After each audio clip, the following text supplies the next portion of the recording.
Je m'appelle Cellou Dalein Diallo, je suis ancien Premier ministre de Guinée-Conakry, président de l'Union des forces démocratiques de Guinée. Je suis né en 1952 à Dalein, dans mon petit village où j'ai effectué mes études primaires.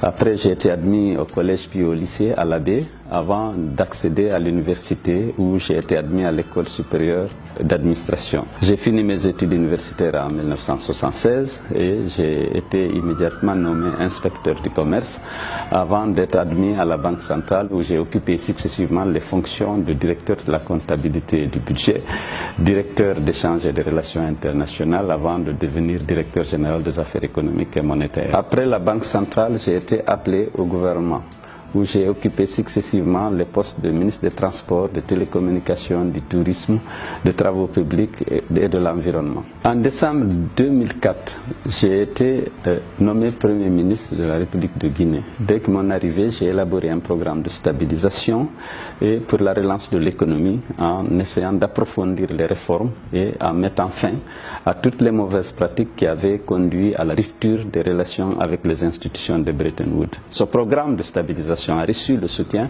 de tous les partenaires techniques et financiers de la Guinée. Et j'ai pu conduire ces réformes, réduire les déficits et relancer vraiment la croissance. Après mon départ du gouvernement, je me suis engagé en politique et j'ai pris en 2007 la direction de l'Union des forces démocratiques de Guinée. J'en ai fait la première force politique du pays. J'ai participé à l'élection présidentielle dans mon pays en 2010 où dès le premier tour sur 24 candidats, j'ai réussi à réunir 44% des suffrages valablement exprimés. Malgré tous mes efforts, je n'ai pas pu obtenir l'organisation à bonne date du deuxième tour. Celui-ci ne devait avoir lieu que 4 mois et demi après le premier tour et à l'issue de ce scrutin, malheureusement, c'est M. Alpha Condé qui a été déclaré vainqueur grâce à une fraude massive orchestrée avec le soutien des autorités de la transition. Pour éviter que le pays ne sombre dans les violences qui auraient pu déboucher sur une guerre civile, compte tenu des tensions ethniques qui régnaient, j'ai dû m'incliner devant les résultats proclamés par la Cour suprême. Depuis lors, je suis dans l'opposition, je suis le chef de file de l'opposition. J'ai participé à d'autres élections, notamment les élections législatives de 2013, où j'ai pu obtenir 37 députés sur 114. Mon choix pour le libéralisme, naturellement, date de pratiquement mon enfance, parce que j'ai grandi dans un environnement marqué par la révolution, ces restrictions des libertés, ces épurations.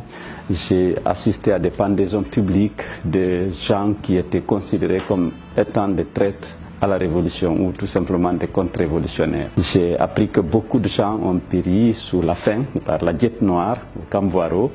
Et tout cela, pour moi, c'était le fait du communisme qui était la politique du gouvernement d'alors qui menait une révolution impitoyable. C'est ce qui explique que je suis un fervent défenseur du libéralisme. Mon attachement aux valeurs libérales donc, date de ma jeunesse et je crois que c'est la meilleure politique pour l'émergence de nos sociétés sous-développées, mais aussi pour l'épanouissement de l'homme dans le monde. Compte tenu de mon attachement aux valeurs libérales et à notre organisation commune, l'Internationale libérale, j'ai l'ambition de contribuer davantage au rayonnement de nos valeurs et de notre organisation commune. C'est pourquoi je sollicite vos suffrages pour être élu au poste de vice-président de notre organisation.